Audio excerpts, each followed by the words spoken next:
Hey guys, तो कैसे हैं? आशा करता हूँ अच्छे ही होंगे। तो फ्रेंड्स, स्टार्ट करते हैं आज की वीडियो में अपनी मुख्य फोकस के साथ। मैंने आपको लास्ट वीडियो में बताया था कि मुख्य फोकस हमारी नेक्स्ट वीडियो होगी, क्योंकि ये बड़ा पार्ट है और केवल एक ही पॉइंट ऐसा है जो थोड़ा समझने में प्रॉब्लम क्रिएट करेगा। तो फ्रेंड्स, इसके लिए मैं प्रॉपर एक वीडियो लेके आया हूँ जिसके जरिए मैं प्रॉपर मुख्य फोकस को आपको समझाऊं, उसके बारे में बताऊं डायग्राम के थ्रू और डेफिनेशन के थ्रू।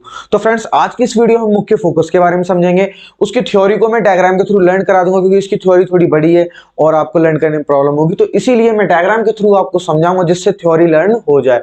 तो फ्रेंड्स, मुख्य फोकस क्या होता है, मुख्य फोकस की दूरी क्या होती है, आज की इस वीडियो में हम दोनों बातें क्लियर कर देंगे कि मुख्य फोकस क्या है और उस मुख्य फोकस की दूरी क्या है। तो फ्रेंड्स, बिना देरी के वीडियो स्टार्ट करते हैं। बस उससे पहले कहना चाहूंगा, वीडियो को लाइक कर दीजिए और चैनल पर नए हैं तो प्लीज सब्सक्राइब कर दीजिए और बेल आइकन का बटन दबा दीजिए, जिससे मैं कोई वीडियो डालूंगा उसका नोटिफिकेशन आप तक पहुंच जाए। और फ्रेंड्स, आपको और भी वीडियोस देखनी हो तो मेरे डिस्क्रिप्शन बॉक्स पे जाइए, उनमें लिंक दे रखा है। किसी भी लिंक पे क्लिक करके किसी भी कॉन्सेप्ट की आप अपनी वीडियो देख सकते हैं जिसमें आपको प्रॉब्लम हो। जैसे कि लास्ट वीडियोस को देख सकते हैं जिसमें मैंने ध्रुव के बारे में बताया है, वक्रता केंद्र के बारे में बताया, वक्रता त्रिज्या के बारे में बताया। उससे प्रीवियस वीडियो देख सकते हैं जिसमें पूरे परावर्तन को समझाया। कई सारी बातें हैं, वो सारी आप वीडियो देख के समझ सकते हैं। तो फ्रेंड्स, आज की वीडियो होने वाली है मुख्य फोकस की और उस पर फोकस करके हम पढ़ाई करने वाले हैं। तो स्टार्ट करते हैं बिना देरी की वीडियो और देख लेते हैं अपना मुख्य फोकस। तो गाइस, बात करते हैं कि मुख्य फोकस हमारा क्या होता है। सिंपल सा होता है, बस इसकी थ्योरी बड़ी होती है, क्योंकि लैंग्वेज बड़ी बनेगी जब ये हर चीजें जो मैंने आपको पढ़ा दी हैं, ध्रुव और वक्रता केंद्र, वक्रता त्रिज्या, मुख्य अक्ष, इन सबसे मिलकर ही तो मुख्य फोकस बनेगा। तो यानी इसकी थ्योरी बड़ी होने वाली है। थ्योरी बड़ी होगी तो फिर आपको लर्न करने में प्रॉब्लम होगी। तो इसीलिए आप डायग्राम का सहारा लीजिए और उससे थ्योरी बनाइए। तो सबसे पहले मैं आपको डायग्राम के थ्रू समझा देता हूं मुख्य फोकस, जिससे आपको लर्न करने में कोई भी प्रॉब्लम ना है। तो फ्रेंड्स, सबसे पहले हम एक गोलीय दर्पण बनाएंगे, जैसा कि हर वीडियो में यानी कि हर टॉपिक में हम यही करते हैं। सबसे पहले गोलीय दर्पण बनाना पड़ता है कोई भी चीज याद करने के लिए। तो गोलीय दर्पण बनाएंगे। अब कोई सा बना लीजिए आप, आपको केवल समझने से मतलब। मान लीजिए हमने ये अवतल दर्पण बना लिया, अंदर की ओर वक्रित है, ठीक है। ठीक है, अब अवतल दर्पण है ये। अब इसको कैसे पहचानेंगे कि हमारा मुख्य फोकस कहां बनेगा, क्या है मुख्य फोकस, सब चीजें बातें बताऊंगा। तो मुख्य फोकस के लिए हमें सबसे पहले तो ध्रुव की आवश्यकता है। तो इस पे हमें ध्रुव बनाना पड़ेगा। ध्रुव मैंने बताया था आपको लास्ट वीडियो में कि परावर्तक पृष्ठ के मध्य बिंदु को हम ध्रुव कहते हैं। इसका मध्य बिंदु यही तो होगा, अगर देखा जाए तो यही है मध्य बिंदु यहाँ पे, ठीक है। ध्रुव हो गया, ठीक है, इसको ध्रुव कहते हैं, ध्रुव, ठीक है, ध्रुव है। अब बात आती है, मैंने आपको वक्रता केंद्र बताया था, उस गोले का केंद्र जिसका कि गोलीय दर्पण एक भाग है। वक्रता केंद्र क्या है, तो कोल, इसको सर्कल ऐसे डॉट डॉट मान लेते हैं, यहाँ पे हमारा डॉट डॉट ये सर्कल ऐसे बनता है, तो ये केंद्र होगा। तो ये हमारा इसका वक्रता केंद्र हो गया। त्रिज्या बताइए, त्रिज्या ये होगी, ठीक है, ये हमारी त्रिज्या होगी।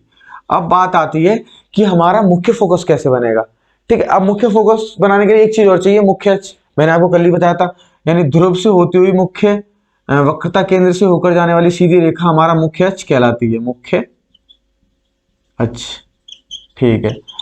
अब हमें फोकस की बात करनी है। इतनी बातें आपको समझ आई होंगी। ध्रुव क्या होता है, त्रिज्या क्या होती है, वक्रता केंद्र क्या होता है और मुख्य अक्ष क्या होता है। ये बातें आपको मालूम है, नहीं मालूम तो वीडियो देखिए, समझ जाएंगे आप। लेकिन मुख्य फोकस नहीं मालूम, बात ये आती है। अब मुख्य फोकस सामान्यतः क्या होता है कि ये हमारा लगभग वक्रता केंद्र हमारा C और ध्रुव P, इनको भी मैंने बताया किससे डिनोट करते हैं। तो ध्रुव और वक्रता केंद्र के बीच में लगभग बनता है। यहाँ पे कहीं भी इस साइड बन सकता है ये, ठीक है। ये बात आपको अगर ट्रिक याद होगी तो आप डायग्राम को भी आसानी से बना पाएंगे और आपको थ्योरी में कोई भी प्रॉब्लम नहीं आएगी। तो अब F हमारा यहाँ पे होगा, ठीक है। अब बात आती है मुख्य फोकस F से डिनोट करते हैं। सब बातें आपको एंड में समझ आएंगी, अभी बस आप सुनते रहिए कि F इसको कहते हैं, मुख्य फोकस को F से डिनोट करते हैं, कैपिटल F से। अब ये यहाँ पे बनेगा। अब ये यहाँ कैसे बनेगा, तो थ्योरी हमारी ऐसे बनती है कि जब कोई गोलीय दर्पण पे हमारी प्रकाश की किरण आती है, किसके समांतर आती है, मुख्य अक्ष के समांतर आती है। यानी सिंपल सी बात है, मुख्य अक्ष के समांतर चलने वाली प्रकाश की किरण, तो ये मुख्य अक्ष के समांतर चल रही है प्रकाश की किरण, ठीक है। समांतर का मतलब क्या होता है, जिस तरीके से मुख्य अक्ष है ऊपर भी ऐसी किरण आएगी। परावर्तन के पश्चात मुख्य अक्ष के जिस बिंदु पर आकर मिलती है वही हमारा मुख्य फोकस कहलाता है। तो देख लीजिए, ये यहाँ पर मिली आके, परावर्तन होगा तो उसी माध्यम में वापस लौटेगी। मैंने आपको परावर्तन की भी थ्योरी बताई है। तो मुख्य अक्ष के समांतर चलने वाली प्रकाश की किरण परावर्तन के पश्चात मुख्य अक्ष के जिस बिंदु से मिलती है आके, वही हमारा मुख्य फोकस कहलाता है। यह सिंपल सी बात ये, गोलीय दर्पण के मुख्य अक्ष पर स्थित वह बिंदु जिस पर मुख्य अक्ष के समांतर चलने वाली प्रकाश की किरण परावर्तन के पश्चात उस बिंदु पर आकर मिलती है, तो वही बिंदु हमारा मुख्य फोकस कहलाता है। इसे हम कैपिटल F से प्रदर्शित करते हैं। अब आप समझ गए होंगे। अब मैं थ्योरी के जरिए भी आपको समझा दूंगा, बस आपको समझने वाला खेल है, ये समझ आया बस। तो फ्रेंड्स अब आप मुख्य फोकस समझ गए होंगे। अब डिफरेंट इसमें थोड़ा सा ये है कि इसमें उत्तल और अवतल के लिए दोनों कंडीशन थोड़ी सी अलग है, इसीलिए मैंने ये टॉपिक बिल्कुल अलग रखा है, जिससे आपको समझने में कोई भी दिक्कत ना, क्योंकि कल की डेफिनेशंस में आपको पढ़ाता तो कंफ्यूजन जरूर होता। तो बात क्या आती है, अवतल के लिए तो ये कंडीशन है, ठीक है, मिलेगा, लेकिन उत्तल में अपोजिट होगा, यहाँ पे मिलता हुआ प्रतीत होगा। तो उत्तल लेंस को भी बना ले, उत्तल दर्पण को भी बना लेते हैं। मान लीजिए उत्तल दर्पण हमारा क्या होता है, अंदर की ओर, सॉरी बाहर की ओर वक्रित होता है, अंदर से पेंटेड होता है, ठीक है। ये हमारा क्या हो गया, उत्तल दर्पण हो गया। तो इसमें हमारा, इसका जो हमारा वक्रता केंद्र है वो इधर होगा है, और यहाँ पर ये हमारा ध्रुव P हो गया। अब बात आती है कि इसका मुख्य फोकस कहाँ बनेगा। अब जहां पर हमारा परावर्तक पृष्ठ होगा, जिस तरह वक्रित होगा वहीं तो किरणें आएंगी, तो यहाँ से किरणें समांतर आ रही है, ठीक है। अब मुख्य अक्ष तो सीधा ही आएगा, तो मुख्य अक्ष के समांतर आ रही है प्रकाश किरणें, ठीक है।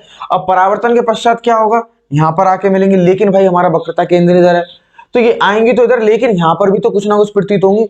तो क्या होगा, ये ऐसे करके आएंगी और परावर्तन के पश्चात ऐसे लौट जाएंगी, ठीक है, क्योंकि वक्र इस तरीके से तो उधर की साइड भाग जाएंगे। तो अब क्या, यहाँ पे मिलता हुआ ही तो प्रतीत हो रहा है हमें। अगर इस लाइन को हम बैक में लेके जाएंगे तो यहाँ पे कहीं ना कहीं पॉइंट पे काटेगी, तो ये हमारा इस तरफ उत्तल दर्पण के लिए इस तरफ मुख्य फोकस होगा, अवतल दर्पण के लिए इस तरफ मुख्य फोकस होगा। यही कंडीशन है, अवतल में प्रॉपर दिखाई देगा और उत्तल में केवल प्रतीत होगा। तो यही डेफिनेशन है इसकी, या तो मिलती हुई दिखे या मिलती हुई प्रतीत हो, तो वही हमारा मुख्य फोकस होगा। सिंपल से समझिए, मुख्य अक्ष पर वह बिंदु जिसके समांतर चलने वाली प्रकाश की किरण, यानी मुख्य अक्ष के समांतर चलने वाली प्रकाश की किरण परावर्तन के पश्चात उस बिंदु पर आकर या मिलती हो या मिलती हुई प्रतीत हो, उसी को हम मुख्य फोकस कहते हैं। तो आपको ये बात समझ आ गई होगी। उत्तल दर्पण के लिए क्या होगा हमारा, यहाँ पर उत्तल लिख देता हूं, इससे कंफ्यूजन हो, उत्तल दर्पण, ये हमारा उत्तल दर्पण है, ये हमारा अवतल दर्पण है। अवतल दर्पण दोनों के लिए कंडीशन अलग है, इसलिए मैंने आपको ये अलग बताया कॉन्सेप्ट, क्योंकि कंफ्यूजन हो जाता है। देखिए समझिए, अवतल दर्पण क्या होता है, हमारा अंदर की ओर वक्रित होता है। तो अंदर की ओर वक्रित है, यानी कि यहाँ पर अब अंदर की ओर वक्रित तो बाहर से पेंटेड कर दिया, तो ये इसका ध्रुव हो गया, ये इसकी वक्रता केंद्र होगी, ठीक है। अब मालूम है मुख्य फोकस हमारा इधर बनेगा, तो क्या होगा, मुख्य फोकस क्या होगा, जब मुख्य अक्ष के समांतर आएगी प्रकाश की किरण, तो परावर्तन के पश्चात वो जिस बिंदु से हराकर मिलती है, तो वही हमारा मुख्य फोकस कहलाता है। और परावर्तन का नियम क्या है, जो किरण आएगी परावर्तक से टकराएगी, उसी माध्यम में वापस लौट जाएगी। तो इधर से आई है तो इधर जाएगी, ठीक है, क्योंकि हमारा परावर्तक पृष्ठ इस तरीके से ही तो है, तो इधर आएगी तो इस पॉइंट में मिली, तो मुख्य फोकस ये हो गया। अब यहां तो मिल गई है, तो इसलिए क्लियर कहेंगे मिलेगी। अब उत्तल दर्पण के लिए क्या होता है कि इसका पृष्ठ क्या होता है, बाहर की ओर वक्रित होता है, तो इसलिए थोड़ी प्रॉब्लम होती है। तो परावर्तन, जो परावर्तक की किरण है या प्रकाश की किरण है, वो परावर्तक पृष्ठ पे टकराएगी और अपने उसी मार्ग में लौट जाएगी, उसी माध्यम में। तो भाई जब लौटेगी तो यहाँ तो कुछ दिख नहीं रहा, क्लियर उसी माध्यम में जा रही है, लेकिन यहाँ पर एक बार प्रतीत तो हो सकता है, अगर ये लाइन को हम बैक में ले जाएं तो ये कहीं ना कहीं काटेगी, तो यहाँ प्रतीत होता है मुख्य फोकस बनता हुआ। जैसे कि एक और ले लीजिए, एक किरण आई, अब ये अपने माध्यम में वापस लौट जाएगी, क्योंकि इधर से आई इधर को जाएगी, इधर तो जा नहीं सकती, क्योंकि हमारा परावर्तक पृष्ठ देख सकते हैं आप किस तरीके का है।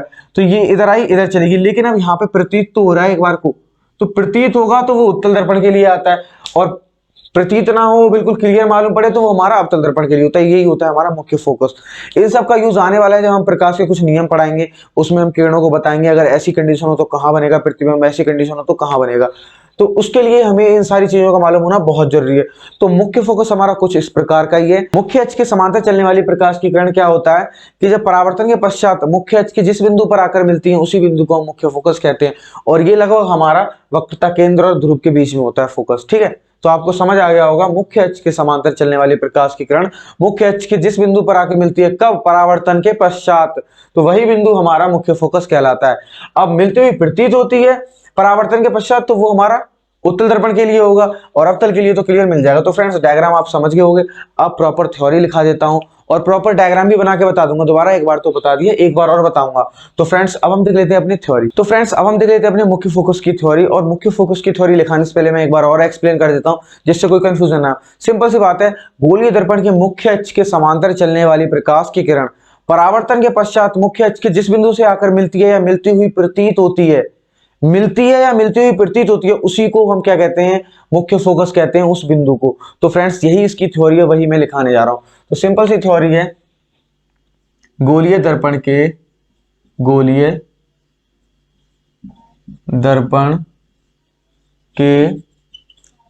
मुख्य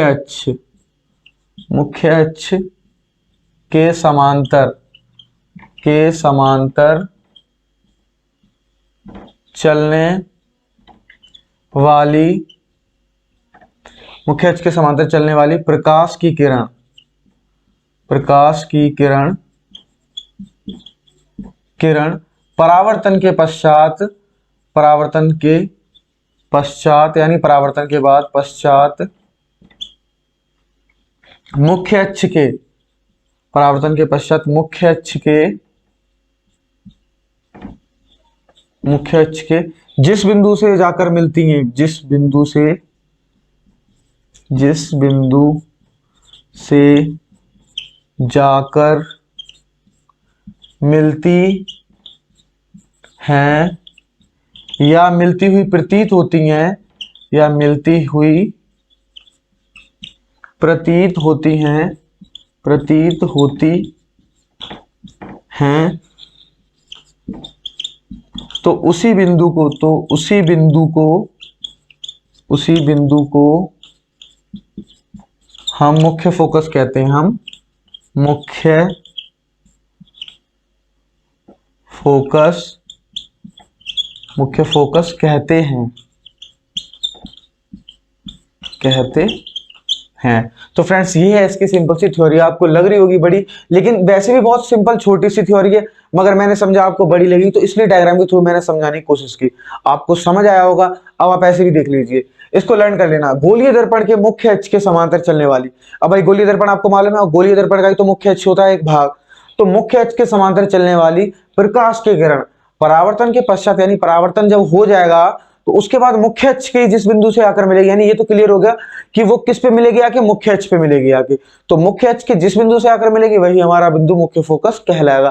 तो ये सिंपल सी इसकी थ्योरी है, मैंने लिखा दी। अब देखते हैं इसे हम किससे प्रदर्शित करते हैं, इसे कैपिटल एफ से प्रदर्शित करते हैं, प्रदर्शित करते हैं। अब आपको आसानी होगी क्योंकि ये सारी बातें मैं आपको बता चुका हूं डायग्राम बनाते टाइम कि इसे कैपिटल एफ से प्रदर्शित करते हैं, ये इसकी थ्योरी है। अब आपको बिल्कुल क्लियर हो गया होगा, कोई कंफ्यूजन रहा ही नहीं होगा कि इसमें क्या है। इसे कैपिटल एफ से प्रदर्शित करते हैं और बिंदु हमारा मुख्य फोकस कैसे बनता है वो बता दिया मैंने, ध्रुव और वक्रता केंद्र के बीच में लगभग बनेगा ये, ठीक है। तो सिंपल सी बात है, गोलीय दर्पण के मुख्य अक्ष के समांतर चलने वाली प्रकाश की किरण परावर्तन के पश्चात मुख्य अक्ष के जिस बिंदु से आकर मिलती है या मिलती हुई प्रतीत होती है, उसी बिंदु को हम मुख्य फोकस कहते हैं। अब मिलती हुई है, मिलती हुई प्रतीत मैंने एक में इसलिए लिखा दिया, अगर आपसे पूछ लिए कि उत्तल लेंस का या उत्तल दर्पण का मुख्य फोकस बताइए, उसकी डेफिनेशन बताइए, तो उसमें आप यहाँ पर मिलती हुई की जगह मिलती हुई प्रतीत कर देना। अगर अवतल दर्पण का मुख्य फोकस पूछे तो मिलती है बता देना, बस इतना ही करना है। मैंने थ्योरी बिल्कुल एकदम क्लियर तरीके से लिखा दी दोनों दर्पण के लिए, चाहे उत्तल हो चाहे अवतल हो, दर्पण तो एक ही है, किसी भी गोले का भाग तो है ही, क्लियर है। बस थोड़ा सा अंतर ही है, वो बाहर की ओर वक्रित है, अंदर की ओर है, इतना ही डिफरेंस और कुछ नहीं। तो लास्ट में आपको ये समझ आ गई होगी डेफिनेशन, गोलीय दर्पण के मुख्य अक्ष के समांतर चलने वाली प्रकाश की किरण परावर्तन के पश्चात मुख्य अक्ष के जिस बिंदु से जाकर मिलती है या मिलती हुई प्रतीत होती है, उसी बिंदु को हम मुख्य फोकस कहते हैं, इसे कैपिटल एफ से प्रदर्शित करते हैं। लास्ट में डायग्राम भी मैं प्रॉपर आपको समझा देता हूं। देखिए डायग्राम क्या होता है, एक बना लेते हैं हम अवतल दर्पण, ठीक है, ये हमारा हो गया अवतल दर्पण। तो ये अंदर की ओर वक्रित है, बाहर की तरफ इसको पेंट कर दिया सिंपल सा, ये अवतल दर्पण हो गया, ठीक है, अवतल। एक उत्तल बना लेते हैं, उत्तल क्या होता है, बाहर की ओर वक्रित होता है, अंदर से पेंटेड होता है, ठीक है, ठीक है, दोनों बना लिए, ये हमारा उत्तल हो गया। अब बात आती है कि सबसे पहले इसमें कौन सा पॉइंट देना है, हमको ध्रुव देना है, तो ध्रुव इनके बीच का मध्य होता है, यानी परावर्तक पृष्ठ का मध्य बिंदु, ठीक है, ध्रुव हो गया। अब बात करते हैं वक्रता केंद्र, तो वक्रता केंद्र मैं कई बार समझा चुका हूं, यहाँ पे वक्रता केंद्र होगा इसका सेंटर, और इसका सेंटर ये हो गया, ठीक है। इसको थोड़ा नीचे बनाते हैं, ये हाँ यहाँ पे, ठीक है, ये सेंटर हो गया, तो ये त्रिज्या तो ऑटोमेटिक बन जाएगी, ठीक है। अब बात करते हैं मुख्य अक्ष क्या होता है, ध्रुव और मुख्य यानी वक्रता केंद्र से होकर जाने वाली सीधी रेखा को हम मुख्य अक्ष कहते हैं, ये बना दिया हमने, क्योंकि मुख्य अक्ष का बहुत मेन रोल है इसमें, ठीक है, मुख्य अक्ष की जो समांतर जाएगी प्रकाश की किरण। अब मुख्य अक्ष बन गया, अब फोकस हमको कैसे बना, तो थ्योरी को ही देखिए आप डायरेक्ट, क्या कह रही है थ्योरी, गोलीय दर्पण के मुख्य अक्ष के समांतर चलने वाली प्रकाश किरण। अब मुख्य अक्ष के समांतर चल रही है प्रकाश किरण, ठीक है, चल रही है, ये प्रकाश की किरण है, प्रकाश की किरण, ठीक है, ये हमारी प्रकाश की किरण है, ये मुख्य अक्ष के समांतर चल रही है, मान लो एक दो जो भी बना पाओ, जो भी प्रकाश की किरण आ रही है, ठीक है। अब इधर भी आ रही है प्रकाश की किरण, ठीक है, बन गया। अब क्या कह रहा है इसमें, चलने वाली प्रकाश किरण परावर्तन के पश्चात मुख्य अक्ष के जिस बिंदु से जाकर मिलती हैं या मिलती हुई प्रतीत होती हैं। अब देखिए, परावर्तन होगा तो मुख्य अक्ष के जिस बिंदु से मिलेंगे आके, भाई मुख्य अक्ष के बिंदु से बोल रहे हैं तो मुख्य अक्ष पे ही डालना पड़ेगा। ये यहाँ पर मिलेंगे आके, इमेजिन कर लीजिए यहीं मिलेंगे आके, ठीक है। अब इसको इधर भी कर लीजिए, दोनों तरफ से करके देख लीजिए आप, किरणें तो चारों तरफ से आएंगी, ठीक है भाई। अब ये भी आके यहीं पे कहीं ना कहीं मिल रही है, तो ये जिस बिंदु पर आकर मिल रही है यही हमारा मुख्य फोकस कहलाता है। ये वक्रता केंद्र है, ये ध्रुव है, पोल। तो ये इसको कैपिटल एफ से प्रदर्शित करते हैं और इस बिंदु को हम मुख्य फोकस कहते हैं, जहां पर हमारी जो मुख्य अक्ष के समांतर चलने वाली प्रकाश किरण परावर्तन के पश्चात मुख्य अक्ष के जिस बिंदु से आकर मिलती है उसी बिंदु को हम मुख्य फोकस कहते हैं। ये लगभग वक्रता केंद्र और ध्रुव के बीच में बनता है, ठीक है, मुख्य फोकस। अब इसमें देखते हैं, इसमें क्या होता है, मिलती है, मिलती हुई प्रतीत होती है, तो भैया ये परावर्तन होगा तो इस तरफ अपने माध्यम में लौट जाएंगे, ये भी इस तरफ लौट जाएगा अपने माध्यम में। अब इसमें प्रतीत होगा, ये किरणें यहाँ कहीं ना कहीं मिलेंगी जाके, ठीक है, ये यहाँ पे कहीं मिलेंगी जाके। तो मैंने यहाँ तो पहले इमेजिन करके बनाया था, यहाँ मिली यहाँ के, तो ये हमारा मुख्य फोकस हो गया, ये हमारा वक्रता केंद्र है, ठीक है, ये मुख्य फोकस है एफ हमारा, एफ सॉरी, और ये हमारा पोल ध्रुव हो गया पी, ठीक है। अब ध्रुव है, वक्रता केंद्र के बीच में तो बन रहा है मुख्य फोकस। तो ये एक बार को हम इमेजिन करें ना, ये यहाँ कहीं बनेंगे जाके, इसको थोड़ा सही कर देता हूं मैं, ये इस तरीके से निकल जाएगी रेखा, तो आप समझिए ये हमारी किरण आई प्रकाश की, परावर्तन के पश्चात चलेगी, लेकिन ये मिली तो नहीं है कहीं पॉइंट पे, लेकिन प्रतीत तो हो रही है एक बार को, ये यहाँ पर कहीं ना कहीं मिल जाएगी जाके बैक में। तो जिस बिंदु पर मिलेगी जाके वही हमारा मुख्य फोकस कहलाएगा। अब मिलता हुआ प्रतीत हो रहा है चाहे मिल रहा हो, मुख्य फोकस तो कहला ही रहा है। उत्तल दर्पण के लिए ये मुख्य फोकस हो गया, अवतल दर्पण के लिए ये मुख्य फोकस हो गया। तो फ्रेंड्स आपको समझ आ गया होगा मुख्य फोकस क्या होता है, सिंपल सा है, मुख्य अक्ष के समांतर चलने वाली प्रकाश किरण जब उसका परावर्तन होगा तो उसके पश्चात वो मुख्य अक्ष के जिस बिंदु से आकर मिलेगी या मिलती हुई प्रतीत होगी, मिलती हुई प्रतीत होगी या मिलेगी, उसी बिंदु को हम मुख्य फोकस कहते हैं। अब आपको ये समझ आ गया होगा। तो फ्रेंड्स आपको मैंने समझाने में कोई कमी नहीं छोड़ी, डायग्राम के थ्रू पहले समझाया, फिर थ्योरी के थ्रू समझाया, फिर डायग्राम के थ्रू समझाया। आप इसका स्क्रीनशॉट ले सकते हैं, बिल्कुल प्रॉपर डेफिनेशन आप इसको अपने नोट्स में लिख के अपने एग्जाम में करके आना, बहुत सिंपल तरीके से समझाया मैंने। तो फ्रेंड्स आपको ये वीडियो कैसी लगी प्लीज कमेंट सेक्शन में बताना। अब लास्ट में एक छोटा सा पॉइंट और देख लेते हैं, मुख्य फोकस की दूरी भी होती है, उसको देख लेते हैं। तो फ्रेंड्स अब देखते हैं मुख्य फोकस की दूरी। तो फ्रेंड्स लास्ट में हमारा छोटा सा टॉपिक रह गया है जिसे मैं क्लियर करा दूं, वो है हमारा फोकस दूरी, मुख्य अक्ष की फोकस दूरी। ये क्या होती है, सिंपल सी होती है, मैंने आपको अभी क्या बताया था कि ध्रुव, फिर वक्रता केंद्र और फिर मुख्य फोकस। अब बात आती है मुख्य फोकस की दूरी क्या होगी, तो सिंपल सी बात है, ध्रुव से मुख्य फोकस तक के बीच की दूरी गोलीय दर्पण की फोकस दूरी कहलाएगी। यानी कि ध्रुव से नापी, ध्रुव का है हमारा बिल्कुल किनारे पे, तो जो गोलीय दर्पण है परावर्तक पृष्ठ है उस पे किनारे पे ही हमारा ध्रुव पॉइंट है, ठीक है, यानी कि सर्कल का एंड है। तो सर्कल के एंड से लेके और मुख्य फोकस जहां पर है उतने बीच में जो दूरी होगी, जैसे त्रिज्या क्या होती है, सेंटर से लेके और जो परिधि होती है वृत्त की एंड की, उतने बीच की दूरी त्रिज्या कहलाती है। अब फोकस दूरी कैसे होगी, तो फोकस पे डिपेंड होगी, यानी जो वृत्त की त्रिज्या है जहां पर हमारा ध्रुव पॉइंट है वहां से लेके, यानी कि ध्रुव से लेके मुख्य फोकस तक की बीच की दूरी को ही हम क्या कहते हैं, गोलीय दर्पण की फोकस दूरी कहते हैं। तो फ्रेंड्स ऐसे समझ नहीं आया तो डायग्राम देख लेते हैं, कोई भी दर्पण ले लीजिए, अवतल दर्पण ही ले लेते हैं, ठीक है, ये हो गया अवतल दर्पण हमारा, ठीक है। अब इसकी फोकस दूरी क्या कहलाएगी, ये आपका ध्रुव हो गया, ठीक है, ये फोकस दूरी हो, मतलब मुख्य फोकस हो गया, ये वक्रता केंद्र हो गया, सी एफ और पी। अब बात आती है फोकस दूरी क्या होती है, तो ध्रुव से मुख्य फोकस तक के बीच की दूरी को हम फोकस दूरी कहते हैं, इसे कैपिटल एफ से प्रदर्शित करते हैं। तो ये हमारी फोकस दूरी कहलाएगी, कहां से लेके कहां तक की, मुख्य फोकस से लेके ध्रुव तक के बीच की दूरी को हम क्या कहते हैं, गोलीय दर्पण की फोकस दूरी कहते हैं। अब तो आपको ये समझ आई गया होगा और सिंपल सी इसकी डेफिनेशन है वो भी लिखा देता हूं। तो क्या है इसकी डेफिनेशन, ध्रुव से मुख्य फोकस तक की बीच की दूरी गोलीय दर्पण की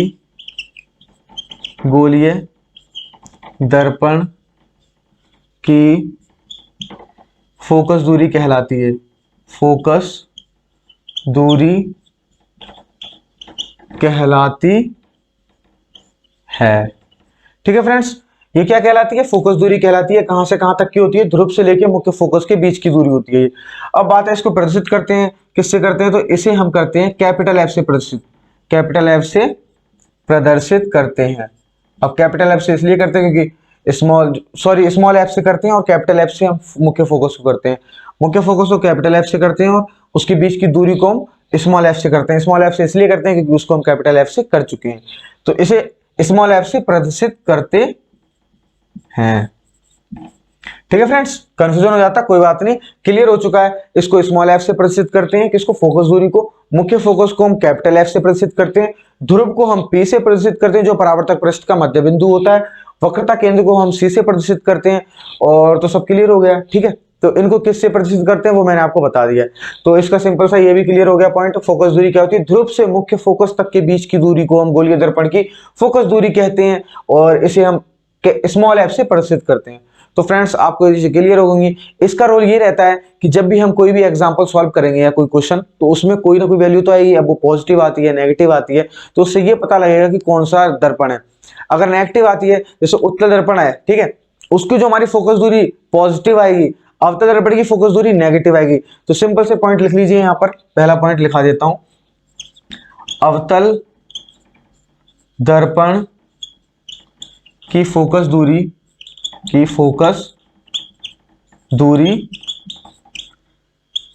ऋणात्मक होगी। ठीक है, ऋणात्मक होगी। इनको लर्न कर लेना, ये पॉइंट है इंपॉर्टेंट।